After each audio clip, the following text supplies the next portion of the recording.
नमस्कार सर्वांना, स्वागत आहे माझ्या चॅनलवरती सर्वांचं. श्री स्वामी समर्थ. तर मी आज तुम्हाला ह्याच्यापासून रेसिपी बनवून दाखवणार आहे पारंपरिक. तर हे ईडलिंबू आहेत, 2 असे पिकलेले घ्यायचे, जास्त पिकलेले. आता मी हे धुवून स्वच्छ पुसून घेतलेले आहेत. तर त्या धुतल्यानंतर याचं पूर्ण पाणी पुसून घ्यायचं. आणि आता चला तर मी आता याला कट करून घेणार आहे. तर हे पहा, अशा छोट्या छोट्या पीसेसमध्ये याला कट करून घ्यायचं आणि असं जोरात प्रेस करून याला पिळून घ्यायचं. तर ऑटोमॅटिक याच्यामधला रस पण निघतो आणि बिया देखील निघून जातात. थोडं जोरात प्रेस करायला लागतं, जोरात प्रेस केलं की निघतं. हे पहा, अशा प्रकारे पूर्ण काढल्यानंतर आपण छोटे छोटे पीसेस काढल्यानंतर पण आपण त्याच्यातील उरलेलं देखील आपण हे रस काढून घेणार आहोत. हे पहा, अशा पद्धतीने मी अगोदर हे थोडेसे करून घेतले, म्हटलं तुम्हाला दाखवावं कसं ह्याच्यातला रस काढतात ते. किंवा तुमच्याकडे जर का ते लिंबूचा रस काढतात ते देखील तुमच्याकडे असेल ना, त्याच्यामध्ये पण या फोडी फोडी टाकावे लागेल. म्हणजे कट करून घेतल्यानंतर छोटे छोटे पीस टाकून घ्यावे लागतील त्याच्यामध्ये. चला तर मी आता हे अशा प्रकारे सर्व प्रेस करून काढून घेतलेलं आहे. हे पहा, तर तुम्ही देखील अशा प्रकारे ह्याच्यातला रस काढून घ्या, छोटे छोटे पीसेस करून.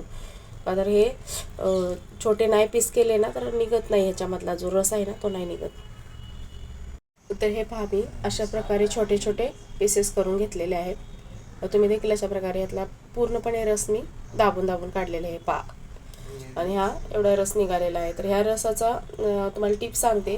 तर हा जो रस आहे ना, तुम्ही पितळेची किंवा तांब्याची भांडी घासू शकता, किंवा चिकट एखादा टोप वगैरे आहे तर ह्याने तुम्ही घासू शकता. तर खूप स्वच्छ आणि चांगला निघतो. एखाद्या भांड्याला वास तेलकट आहे तर तो देखील जातो निघून.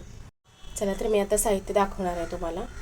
तर हे चवीनुसार मीठ आहे, तेल आहे, साखर आहे 1 चमचा, लसणाच्या पाकळ्या आहेत 20 ते 25 ठेचून घेतलेल्या, हे जिरेपूड आहे, धणे आणि जिरेपूड, ही बडीशेप आहे, मोहरी आहे, जिरे, काश्मीरी मिरची पावडर, हळद आणि हे आपले ईडलिंबूच्या फोडी. चला तर आता आपण रेसिपीला सुरुवात करू.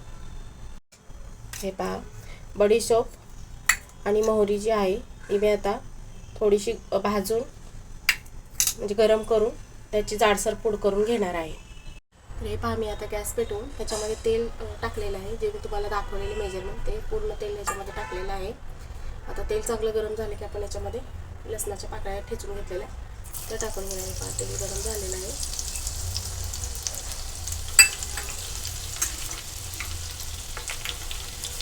लसूण चांगला क्रिस्पी होऊ द्यायचा आहे.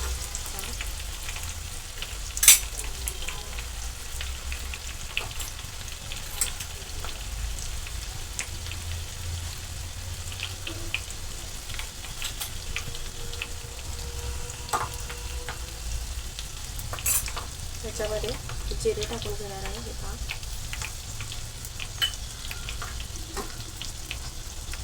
लगेच आपण हळद देखील टाकून घेणार आहोत. हे साधारण 2 टेबलस्पून आहे. आता आपण काश्मीरी मिरची पावडर टाकून घेणार आहोत. तर गॅस आपण बंद करून घेणार आहोत. तेल गरम झालेलं आहे आणि पूर्ण थंड झाल्यानंतर आपण पुढची प्रोसेस करून घेणार आहोत.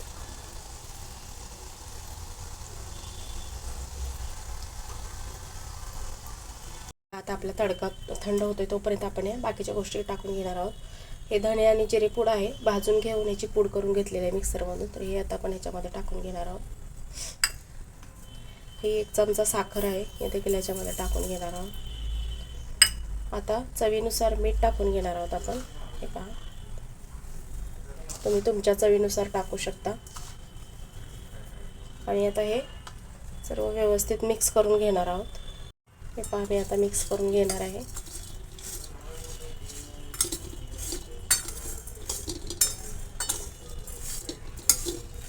चांगलं मिक्स करून घेणार आहोत आपण. हे तुम्ही हाताने देखील करू शकता.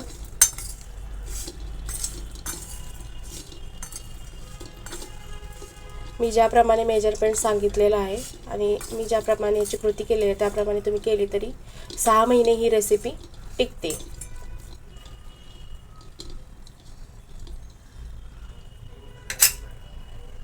बडीशेप आणि जी मोहरी होती ती जी आपण जाडसर पूड करून घेतलेली हे देखील आपण ह्याच्यामध्ये टाकून घेणार आहोत. व्यवस्थित भाजून घ्यायची. हे देखील आपण व्यवस्थित मिक्स करून घेतलेले आहे, बडीशेप आणि मोहरी. तर हे पहा मी आता याच्यामध्ये ही फोडणी पूर्ण गार झालेली आहे, थंड झालेली आहे पूर्णपणे. याच्यामध्ये मी आता टाकून घेणार आहे. हे पहा आता व्यवस्थित आपण मिक्स करून घेणार आहोत. अगोदर आपण ह्याला मीठ वगैरे सर्व लावून घेतलेलं आहे. बडीशेप पूड, मोहरीची जाडसरची पूड केलेली ती देखील. आता व्यवस्थित असं मिक्स करून घेणार आहोत आपण.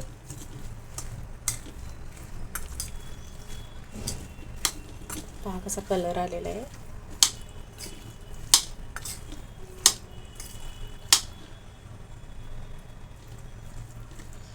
व्यवस्थित मी आता मिक्स करून घेणार आहे. तर हे पहा व्यवस्थित मी फोडणी मिक्स करून घेतलेली आहे.